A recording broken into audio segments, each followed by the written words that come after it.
La mia è una città che naviga attraverso gli stereotipi che le vengono affibbiati e sono tutti quanti veri, ma nessuno esaurisce la mia città. Quindi noi siamo la pizza e il mandolino, siamo la Napoli milionaria di Edoardo, siamo Napoli delle mani sulla città di Rosi, siamo Gomorra, siamo il cavalluccio rosso di Bellavista, ma nessuno di questi aspetti di quella città può dire tutta Napoli è spiegata così. Napoli è uno strano sandwich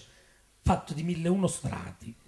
una città particolare, diversa e uguale a se stessa in certi aspetti che sono perenni.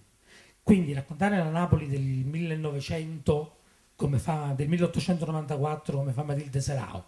o raccontare quella degli anni 30, o raccontare quella di oggi e temo anche quella di domani, è parlare di una città perennemente moribonda e immortale, di una città ferita, ferita che canta.